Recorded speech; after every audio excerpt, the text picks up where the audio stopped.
Hey my friends, Mike Shreve here, just going on a walk today, or doing my daily walk. I was not able to get it done over the Phoenix break, so I'm happy to be back home and in the woods.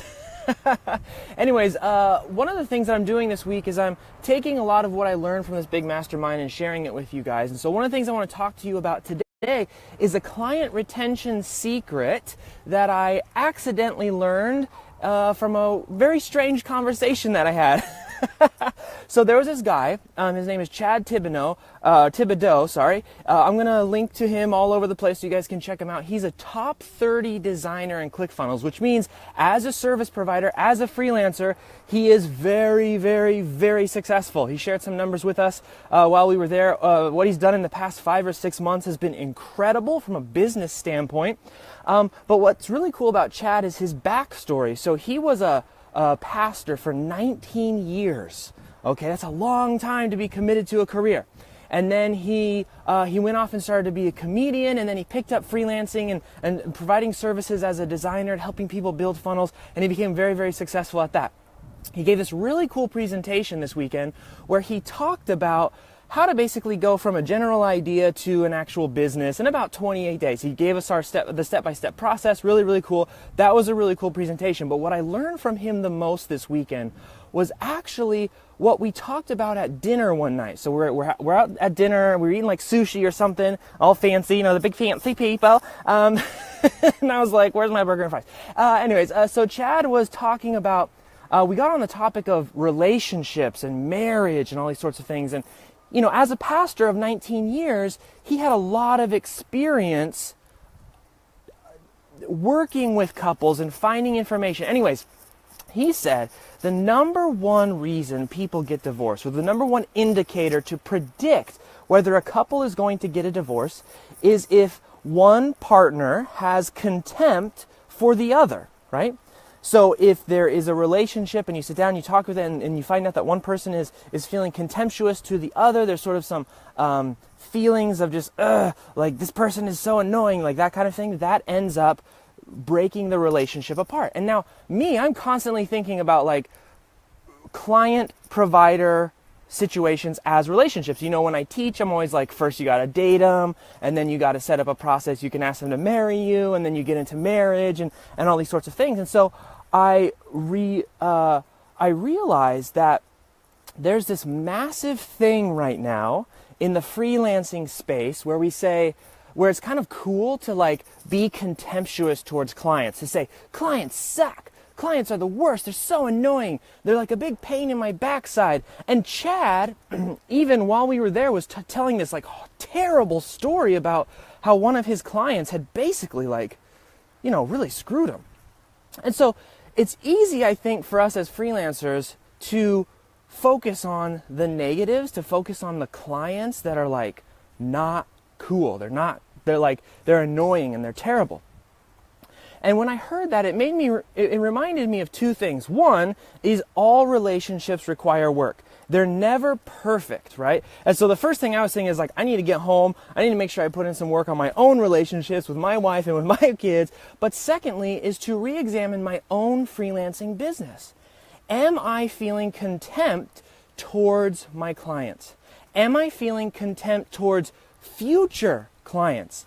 Have you ever found yourself in the prospecting phase being like, oh man, if I hire this person, or if this person hires me, then it's going to be like this terrible situation and I really don't actually want to work with them.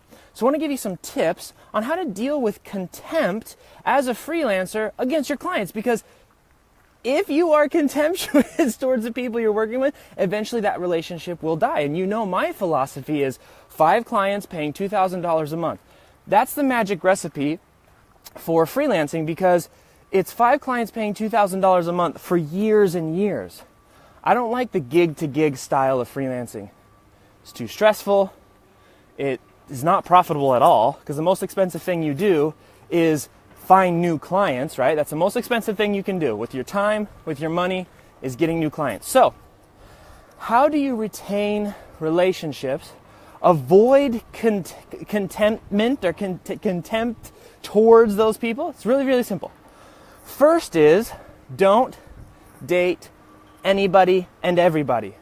There's a reason that I teach in my philosophy of freelancing, setting up filtering systems. So, whether that is you force them to get on a call, you force them to work within your bounds, you set up your daily email list, you filter people out through the appetizers, through what we call appetizers, which are basically smaller things, smaller services that you can provide, which filter people out and then prepare them to buy your bigger stuff. Learning to say no to opportunities, learning to be okay in your own skin to say, this is what I want and this is what I need. So the first thing is to filter, right? That's the most important. If your freelancing business right now is, I will take anybody and everybody, I promise you're going to struggle with long-term relationships with clients. It's like if you were just to flip open the Tinder app and start dating anybody and everybody, the odds are not in your favor that those are going to work out in the long term, right? So set up your filtering system. The second piece is communication. I think that we as freelancers too often assume that we have no communication power in the relationship. And what I mean by that is, we feel like if we voice our concern, if we voice hey, I don't like how this is going. Hey, this is not what we agreed to. Hey, you're giving me too much. Hey, the instructions aren't clear. We feel in that relationship that we have no power. That if we say that, it's over, we're done, they're going to get mad, they're going to cancel the contract. There's two things I want to tell you about that. First is, make sure you have some system. I don't care if you use my system. I don't care if you use somebody else's system. Get a system in your freelancing business to where if you got fired from a client, within 24 hours, you could replace that client. Why? Because you need to have the power. You need to have the ability to voice your concern. Otherwise, what will happen is contempt. You will just be frustrated in the relationship. Just like if you were in a dating relationship or in a marriage situation and your spouse or your partner or your girlfriend, boyfriend, whatever, never let you speak your mind. You would have contempt towards them and that relationship would end. So, figure out a way that you can set yourself up to have power. I personally rely on the security of knowing that if somebody fires me, within 24 hours I can replace them. Super, super easy. So that's the first thing, is communication, getting the power. And then the second piece is making sure that you mentally, and this is a big one, can take feedback and can take criticism and can handle when things aren't perfect. Another thing that freelancers do is if somebody says, I don't like this. This isn't what I wanted. This isn't how I wanted it to look. You can even go to clientsfromhell.com. Sorry for saying that word, but clientsfromhell.com and read all the stories of clients being crazy about this kind of stuff, right? There's a whole culture of client contempt out there that you guys can poke, look around and have a laugh about. But if you're in a situation where a client tells you, hey, I don't like this, this isn't what I want, then, and you take that and you internalize it and you get offended about it. And again, so this is the second part of communication, you aren't in a situation where you feel confident that you can push back, that you can say, no, this is how it should be. No, I'm the expert here. This is really what I want. Or to say, you know what, you're right. I did mess this up. This wasn't my best work. Let's move on and get over it. That is going to lead to contempt. So, one of the things that I recommend for that is to avoid clients acting like they are the expert. You must, again, I'm going back to it again, you must set up a filtering system. Now, in this case, the filtering system is to set yourself up as the expert and only allow people to hire you if they feel that you are the expert. Now, you're not going to ever fully get rid of, especially if you're like a writer or a designer or any of those very creative type of freelancers, you'll never get away from people's opinions. But if you establish yourself as an expert first, right? So don't go to Upwork because nobody's an expert on Upwork. Upwork is fully commoditized. Freelancer is fully commoditized. Nobody sees you as an expert there. Not really. If you set yourself up, you have an audience of people who follow you, who listen to you, who take your advice. This is why I say do a daily email, because it establishes expertise. Then what you will find is the feedback that you get is coming from a position of non-expertise. You will literally see a change in clients going from this is how I want it to be done, and like really aggressive and like trying to establish themselves, to hey Mike, I know you're the expert, but this thing really isn't, I don't really like it that much. What do you think? And it's more of a back and forth, right? So those are just some tips on how to avoid contempt in a relationship. And it's not this struggle that you have to go through while you're working with clients. Instead, it's stuff that you set up from the beginning. Just think about dating, right? Like if you present yourself a certain way on the first date, you can expect the rest of the dates and the rest of the relationship to kind of be based off that first impression, right? That's how important first impressions are. So I highly recommend that if you want to check out the system we use, go to the nopantsproject.com. We have a workshop that we talk about how we set that all up, or just find one that works for you. I don't particularly care which one you use, but set up a way that you can have control, meaning communication control, so that if you feel good about talking back, I mean, not being rude, but being able to stand your ground and have your opinions and do it the way that you know how to do it, and then set yourself up as an expert in whatever field it is that you do, so that you can have a little bit more control of yourself, meaning your own mental and emotional reaction to things. And that will significantly help in the realm of contempt towards your clients. Okay, my friends, that is it for today. I just want to say hello to everybody. Let's see, Krista Alyssa says, hey, I made it to a live stream. Hey, Krista. Sean says, hey. Hey, Sean. Arteza says, true. Tamara says, oh, how do you have green? Oh, yes. Let me show you guys. It's beautiful out here today.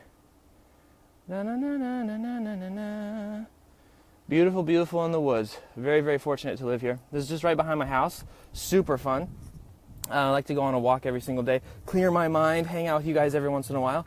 Rebecca says it's good to walk. Absolutely. You guys don't forget to take care of yourself as you're building your business, whatever business that is. I also want to give a special shout out to Chad Thibodeau.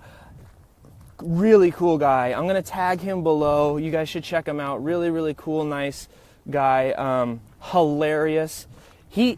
I want to talk about him for just a second. I know this is a bit of a ramble today, but that happens when we go on walks together.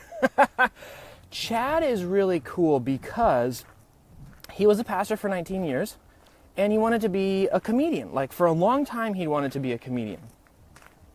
And, but what Chad did is what I try to tell everybody to do. Like, this is my mission in life, you guys, is to use freelancing, to use providing service as a tool for living your life. So Chad actually gets real comedian gigs. Like while we were there in Phoenix, he's like, hey, you guys come to my show on I think he's got a show on the 5th of February or something. I can't remember where it is, but it's like a real legitimate comedy club. Like where the big people perform. He's not a full-time comedian, but that's okay because he's got a full-time freelancing business, a full-time service providing business as a designer. And that's what I'm trying to do. That's my mission, is to help people do more things like that. Now, I didn't help Chad. Chad did that all on his own. Chad's just an awesome dude. You guys should go check him out. But I just want you guys to know, like, literally whatever your dreams are, whatever they are. You want to be a stand-up comedian on the weekends, but still make enough money to drive a nice car, live in a nice house, all these sorts of things. Whether or not your your comedy career works out, guess what? In 2018, freelancing, providing services for others, that's the way to do it. I mean, that's the way to do it. He makes good money, like really good money, but he still has the freedom and flexibility to, be with his kids. Like while we were there, he was FaceTiming with his kid. I mean, it's just, Chad's doing it. He's living the freelancing life. So I want to give a special shout out to him. Awesome time spending, hanging out with him at dinner. Really, really cool talk. Really, really good, really, really cool guy. You guys should check him out.